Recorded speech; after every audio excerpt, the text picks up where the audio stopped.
Le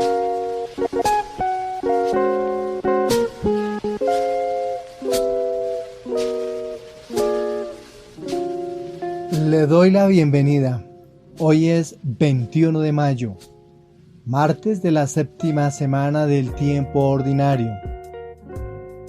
Hoy podremos celebrar la Eucaristía de la feria correspondiente al día o suplicamos la intercesión en la memoria libre de Santos Cristóbal Magallanes, presbítero y compañeros mártires. San Cristóbal Magallanes es recordado por su valentía, su compromiso con su comunidad y su firmeza en la fe. Su vida y martirio son un testimonio de la resistencia y la esperanza en tiempos de persecución, inspirando a los fieles a permanecer firmes en su fe y a trabajar por la justicia y la paz. San Cristóbal Magallanes Jara nació el 30 de julio de 1869 en Totatiche, Jalisco, México. Provenía de una familia humilde y trabajó como pastor antes de ingresar al seminario. Después de su ordenación sacerdotal en 1899, dedicó su vida a servir a los pobres y a los campesinos de su parroquia. Era conocido por su ferviente devoción, su compromiso con la educación y la formación espiritual de su comunidad. Magallanes se destacó por su oposición a las injusticias sociales y por su defensa de los derechos de los campesinos. Fundó escuelas, cooperativas agrícolas y talleres para mejorar las condiciones de vida de su comunidad. Además, abrió un seminario clandestino para formar sacerdotes, desafiando las leyes anticlericales del gobierno mexicano. San Cristóbal Magallanes vivió en una época de gran agitación política y social en México. Durante el gobierno de Plutarco Elías Calles, que fue de 1924 a 1928, se implementaron leyes extremadamente restrictivas contra la Iglesia Católica, conocidas como las leyes Calles. Estas leyes provocaron la persecución religiosa y llevaron al estallido de la Guerra Cristera, que se desarrolló entre 1926 y 1929. Un conflicto armado entre el gobierno mexicano y grupos de católicos que defendían su derecho a practicar su fe.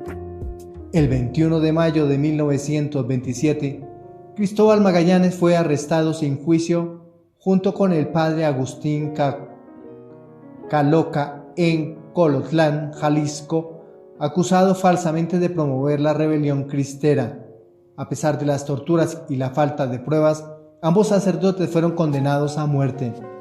El 25 de mayo de 1927, Magallanes y Cacola fueron ejecutados en el campo de tiro de Colotlán. Sus últimas palabras fueron de perdón para sus verdugos y de fidelidad a Dios. San Cristóbal Magallanes fue beatificado el 22 de noviembre de 1992 por el Papa Juan Pablo II, junto con otros mártires cristeros. La beatificación reconoció su valentía y su fidelidad en tiempos de persecución, así como su dedicación pastoral.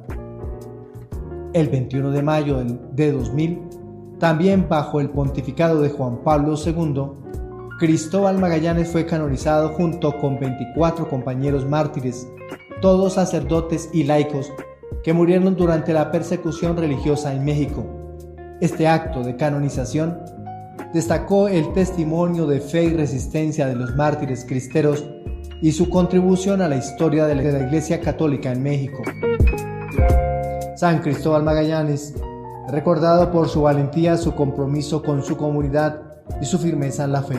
Su vida y martirio son un testimonio de la resistencia y la esperanza en tiempos de persecución, inspirando a los fieles a permanecer firmes en la fe y a trabajar por la justicia y la paz.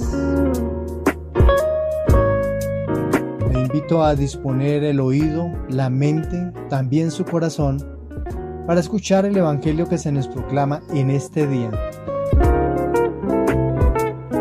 Del Santo Evangelio según San Marcos, capítulo 9, versículos del 30 al 37. En aquel tiempo Jesús y sus discípulos se marcharon de la montaña y atravesaron Galilea. No quería que nadie se enterase porque iba instruyendo a sus discípulos. Les decía: el Hijo del Hombre va a ser entregado en manos de los hombres y lo matarán, y después de muerto, a los 3 días resucitará. Pero no entendían aquello y les daba miedo preguntarle. Llegaron a Cafarnaún y una vez en casa les preguntó: ¿de qué discutíais por el camino?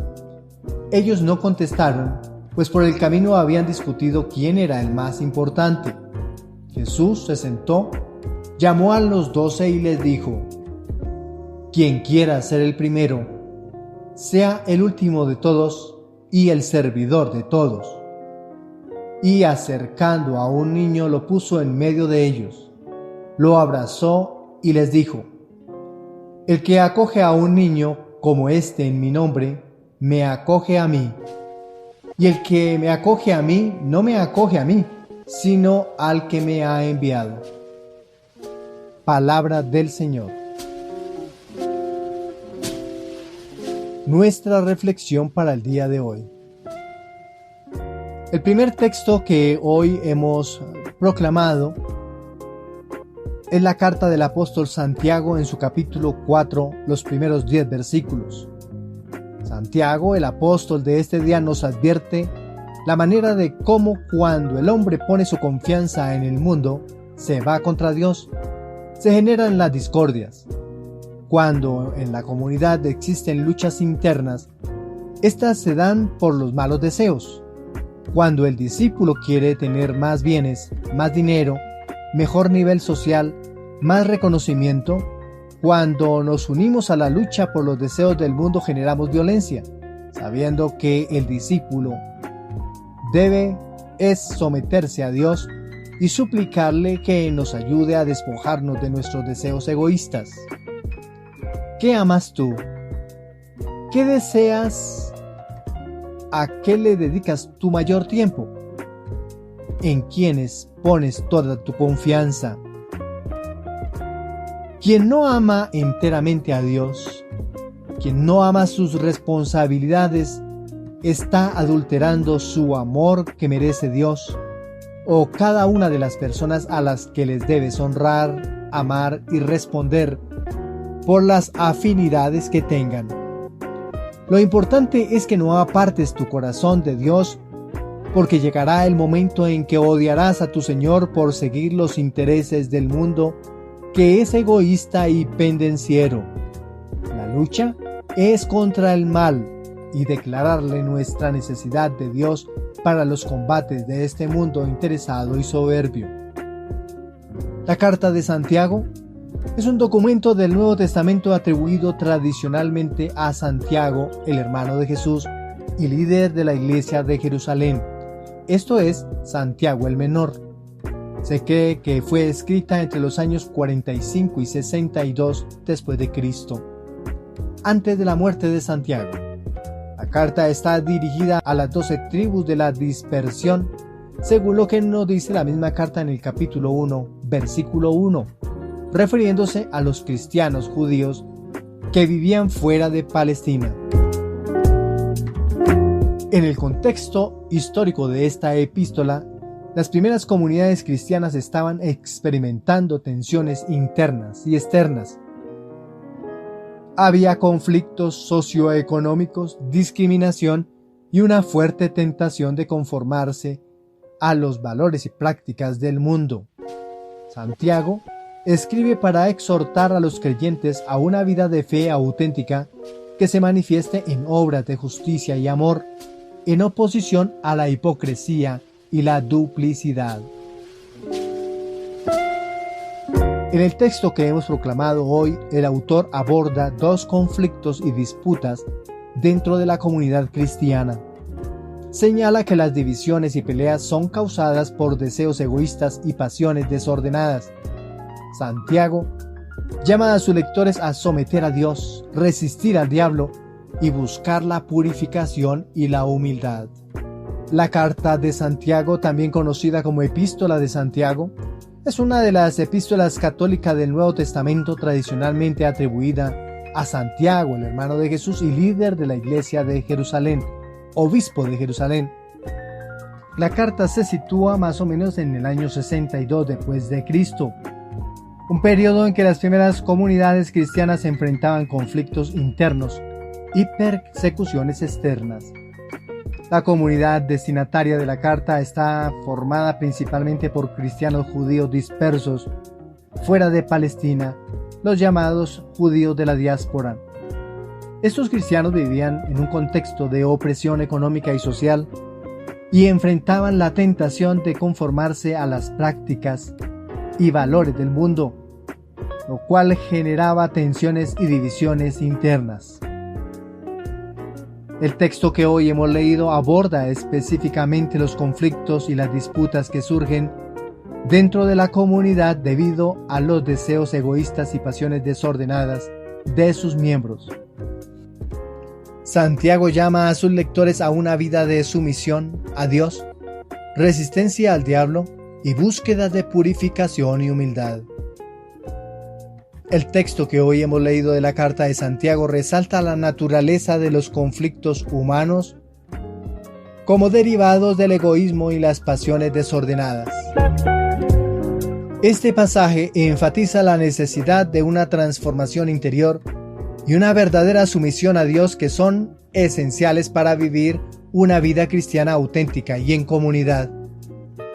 Tengamos en cuenta los versículos del 1 hasta el 3. Santiago identifica que la raíz de los conflictos es interna, derivada de las pasiones. Aquí, el autor sagrado utiliza la palabra hedonai, que significaría pasiones o deseos desordenados, que combaten dentro de los miembros de la comunidad. La codicia y la envidia llevan a peleas y luchas, y cuando piden a Dios, lo hacen con motivos incorrectos, buscando satisfacer sus propios placeres. Miremos los versículos del 4 hasta el 6. El uso del término adúlteros, que en griego sería moichalides, implica infidelidad espiritual, sugiriendo que la amistad con el mundo es incompatible con la lealtad a Dios. Santiago subraya que el Espíritu de Dios anhela una relación exclusiva y que la gracia de Dios es mayor, resistiendo a los soberbios, pero dando gracia a los humildes. Y miremos los versículos del 7 hasta el 10. Santiago invita a sus lectores a someterse a Dios y resistir al diablo, promesa que el diablo huirá. El acercarse a Dios implica purificación y arrepentimiento, simbolizado por la limpieza de manos y la purificación de corazón. El lamento y el lloro son signos de un verdadero arrepentimiento. La promesa final es que la humillación delante de Dios resultará en exaltación. Este texto que hoy hemos leído sigue siendo relevante, ya que las luchas internas y los conflictos son comunes en muchas comunidades y relaciones. La llamada a la humildad, la purificación y la sumisión a Dios es un recordatorio constante de la necesidad de una transformación interior para vivir una vida de paz y unidad. El autor sagrado utiliza la palabra en griego tapeinotete, que implicaría como humillarse, refleja la llamada a la humildad. San Francisco de Sales, conocido por su mansedumbre y humildad, enseñó que la verdadera paz y la solución a los conflictos vienen del interior. En su obra Introducción a la vida devota, San Francisco de Sales enfatiza la importancia de la sumisión a la voluntad de Dios y la humildad como medios para alcanzar una vida espiritual plena, resonando con las exhortaciones de Santiago. Ante esta propuesta que nos hace el Espíritu Santo en la primera lectura, le respondemos con el Salmo 54. y resuene de nuestros labios y del corazón esta frase antífona que acompañará cada uno de los párrafos del Salmo 54. Encomienda a Dios tus afanes, que Él te sustentará. El Salmo 54, titulado Oración contra los enemigos insolentes, describe el nombre de Dios, Yahvé, como garantía de la salvación actual del hombre, un Dios que no se hace ausente para quienes le son fieles y practican la justicia. Otro de los títulos del Salmo sería Lamento de una víctima de traición. El Salmo 54 es un salmo de lamentación atribuido a David, en el cual el salmista expresa su angustia por la traición de un enemigo cercano. Se cree que el salmo refleja una experiencia de David durante el tiempo de su conflicto con Absalón, cuando uno de sus consejeros más cercanos, Ahitofel, se volvió contra él, según lo que encontramos en el segundo libro de Samuel, en los versículos del 15 al 17. Este salmo aborda el dolor profundo de la traición, la angustia emocional y la confianza en la justicia divina. Miremos los versículos del 7 hasta el 8. ¿Quién me diera alas de paloma para volar y posarme? Me alejaría huyendo, habitaría en el desierto. El autor sagrado expresa su deseo desesperado de escapar de su situación dolorosa. Las alas de paloma simbolizan la aspiración de encontrar refugio y paz lejos del conflicto y la traición. El desierto representa un lugar de soledad, pero también de refugio y seguridad lejos de los problemas urbanos y sociales. Las palabras hebreas que se utilizan en esta parte del rosario son Yeshli, quien me diera, que expresa un deseo fuerte e incansable. La palabra hebrea Kayonaj, como la paloma, símbolo de paz y refugio. Miremos los versículos del 9 hasta el 10a. Me apresuraría a encontrar un refugio contra el viento borrascoso y la tempestad. Confunde el Señor, divide sus lenguas. El salmista desea urgentemente encontrar protección frente a la turbulencia y el caos de su situación. Invoca a Dios para que confunda y divida las lenguas de sus enemigos. Evocando la historia de la Torre de Babel, narrada en el libro del Génesis en el capítulo 11, versículos del 1 al 9, donde Dios confunde las lenguas para frustrar los planes humanos. Este deseo de confusión refleja la esperanza de que la traición y el complot contra él se desintegren. El autor sagrado utiliza dos palabras hebreas claves: supaj, que es tempestad, simbolizando la violencia y el caos, y la palabra palaj, que es división o divide, invocando la intervención divina para desbaratar los planes de los enemigos. Miremos los versículos 10b hasta el 11. Pues he visto violencia y discordia en la ciudad. Día y noche hacen la ronda sobre sus muros. Malicia e iniquidad en su interior. El salmista describe la constante presencia de violencia y discordia en la ciudad, lo que exacerba su sensación de inseguridad y desesperación. La imagen de la malicia e iniquidad rondando la ciudad día y noche sugiere una corrupción profunda y omnipresente.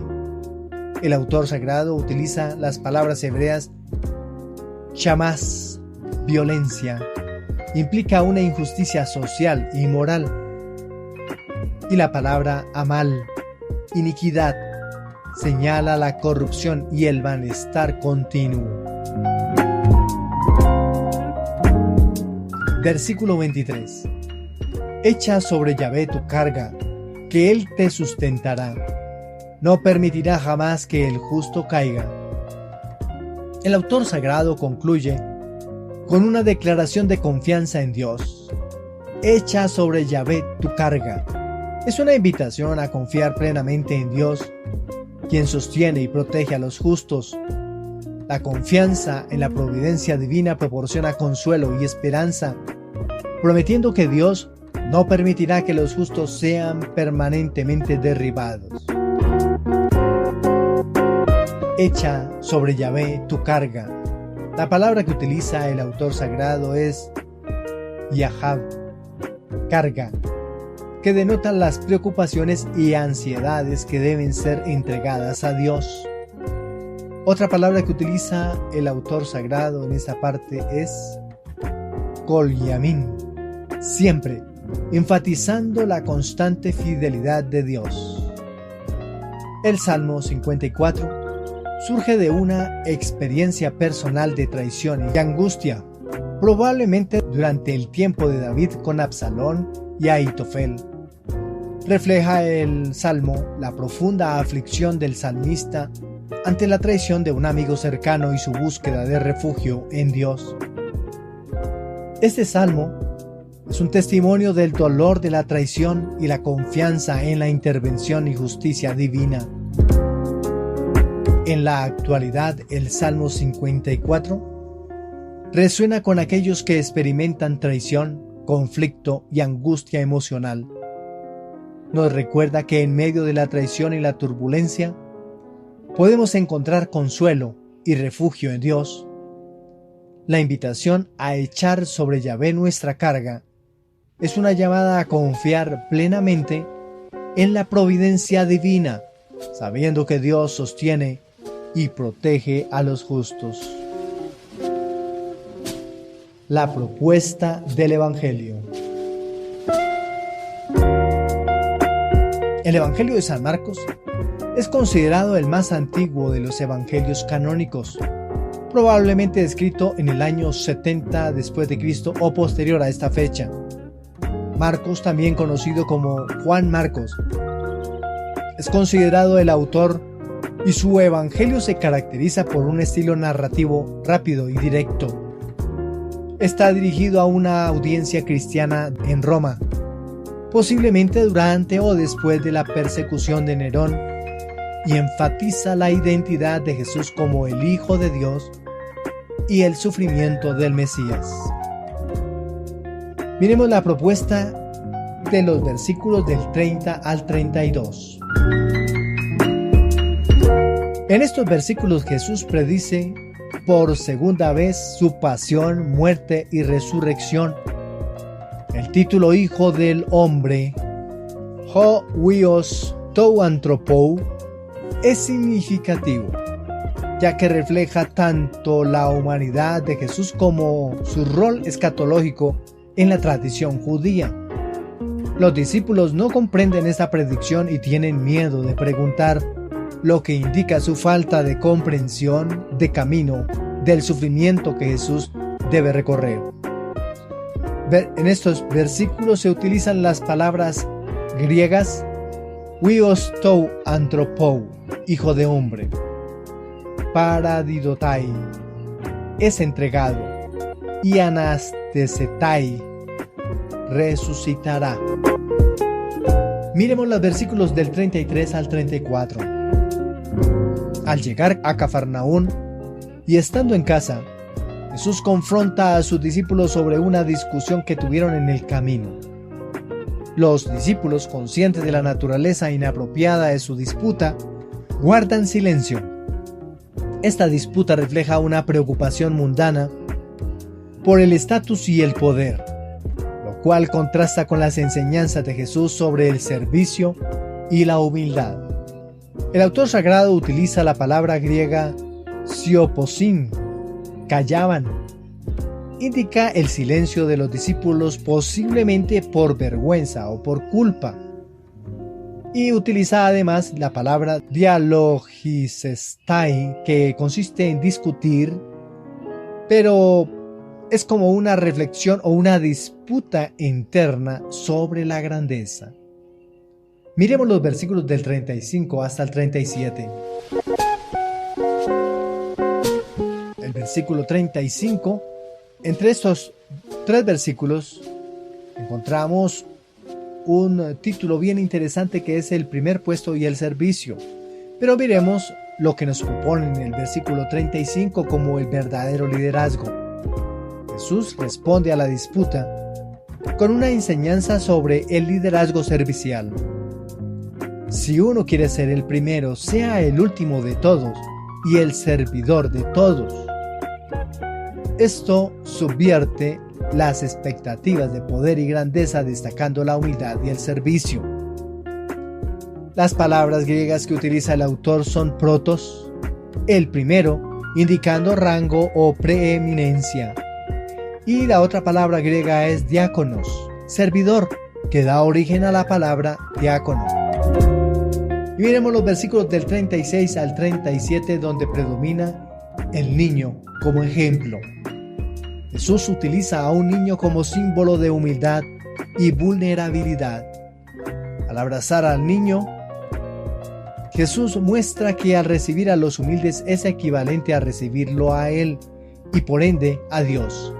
Este acto de abrazar y acoger al niño es una lección sobre la acogida de los pequeños y los marginados en la comunidad. Las palabras griegas que utilizaría el autor son paidion, niño, simbolizando la humildad y la dependencia, y dechomai, que es recibir, implica aceptación y hostilidad. El pasaje que hemos leído en el día de hoy desafía nuestras percepciones modernas de poder y éxito. En el mundo que valora la competencia y la supremacía, Jesús nos invita a reconsiderar estos valores y a adoptar una postura de humildad y servicio.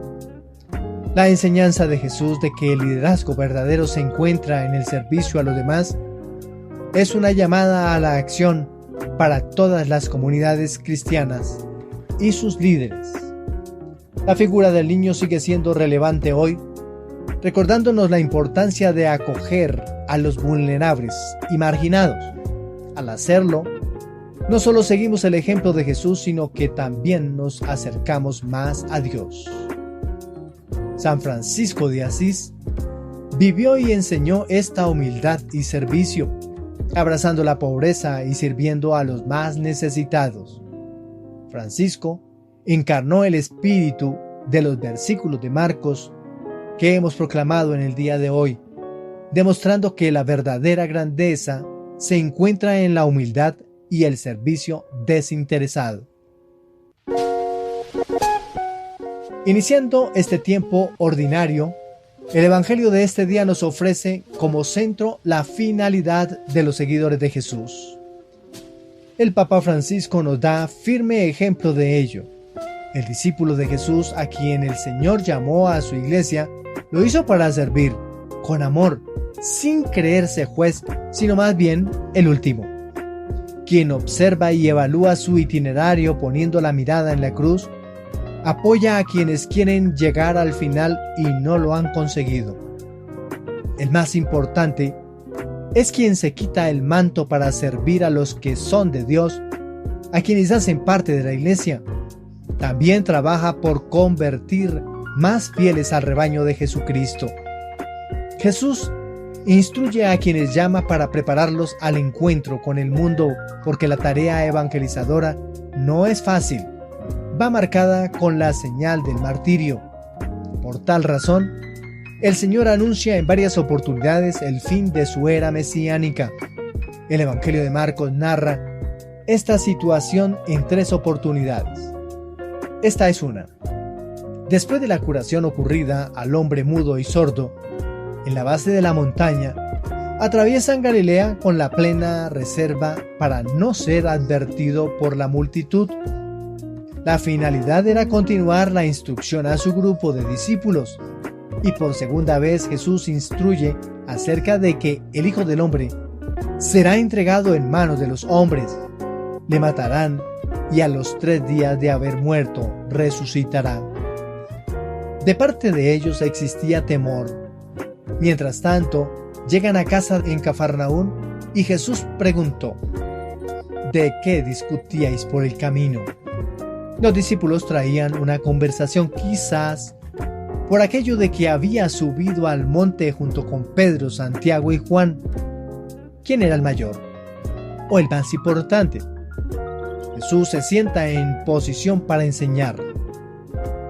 Llama a los 12 y les sugiere: si uno quiere ser el primero, sea el último de todos y el servidor de todos. Es la misma sugerencia del evangelista Juan en su capítulo 13, versículo 14, que dice: pues si yo, el Señor y el Maestro, os he lavado los pies, vosotros también debéis lavaros los pies unos a otros. Luego también encontramos en el Evangelio de Marcos, en el capítulo 9, versículo 36. Y tomando un niño, le puso en medio de ellos y le estrechó entre sus brazos y les dijo: el que reciba a un niño como este en mi nombre, a mí me recibe. Y el que me reciba a mí, no me recibe a mí, sino a aquel que me ha enviado. Para la cultura judía, los niños no tienen importancia alguna. De pronto un varón, pero solo cuando adquiere la mayoría de edad. Y Jesús les enseña que es tan importante y es más importante un niño antes de ser mayor. Aceptar tantas cosas que prohíbe la cultura judía en el nombre de Jesús es tomar la iniciativa para iniciarse en el camino de Jesucristo. Aceptar la enseñanza de Jesús es aceptar no la norma judía escrita y desglosada por los judíos, sino la verdadera esencia que está en el corazón del Padre del Cielo, y que algunas escuelas rabínicas quisieron cambiar para darle relevancia a la norma, a su enseñanza y cumplimiento, y por ende al rabino, que es el directo encargado de la interpretación y la aplicabilidad de la justicia. La cátedra que les da es la esencia de su doctrina, para ser el primero, el más importante, y para ello debe hacerse el último. Debe hacerse no amo, sino esclavo, ponerse al servicio de otro. Así se llega a ser primero, el más importante. Yo aprovecho la oportunidad para enseñar y recordarles a algunos que por el bautismo, que quien es ungido por el santo crisma en la cabeza es consagrado como profeta, pues además es consagrado como rey, pero no creamos que el rey es para que el mundo se ponga a sus pies y a su servicio. No, al contrario, el rey, según la norma de Jesucristo, es para ponerse al servicio del pueblo, como lo deben hacer los emperadores, primeros ministros de algunos reinos y presidentes. Su misión es ponerse al servicio del pueblo que lo eligió. El único privilegio que tiene un rey es servir. Los seguidores de Jesús deben ser primeros para servir a los necesitados, que son por quienes vino Jesús a auxiliar, a servir. Los pobres, los mendigos, los enfermos, entre ellos ciegos, paralíticos, sordos, leprosos. También las mujeres, y entre ellas viudas, prostitutas, solteras. También los extranjeros. Igual los niños son quienes necesitan ser auxiliados por cuenta de quienes hacen parte del grupo de los discípulos, pues deben ser dignificados, y solo la Iglesia puede devolverle tal dignidad perdida a causa de la cultura judía. En efecto, Jesús dice aquí que deberíamos buscar no a los que nos pueden hacer favores, sino a los que se los podemos hacer nosotros, porque de esta manera nos estamos relacionando con Él. Esta vez la otra manera de decir: como os portasteis con uno de mis hermanos pequeñitos, os portasteis conmigo, según lo que se ha consignado en el capítulo 25 del Evangelio de Mateo. En su capítulo 25 en el Evangelio de Mateo, versículo 40. Bienvenidos entonces a la escuela de Jesucristo, para ponerse al servicio no de Dios, sino de los hermanos, de los más necesitados. Y si usted quiere llamarse servidor porque quiere ponerse al servicio de Jesucristo, sirviendo a sus hermanos, se acepta. ¿Qué podemos concluir del relato del día de hoy? El texto que hemos proclamado nos invita a reflexionar sobre nuestras propias ambiciones y a reevaluar lo que significa ser grande en el reino de Dios. A través de la humildad, el servicio y la acogida de los vulnerables, seguimos el ejemplo de Jesús y participamos en la construcción de una comunidad más justa y amorosa. Para todos un feliz día, que el Señor nos siga colmando de su alegría como también de su bendición. Quiero desde ya agradecerles si les gustó este podcast o este video, para que ustedes le pongan manito arriba, y qué bueno sería compartir lo que hoy hemos reflexionado de la liturgia de nuestro tercer día del tiempo ordinario. Gracias por compartir, porque compartir es ayudar a la evangelización. Felicidades.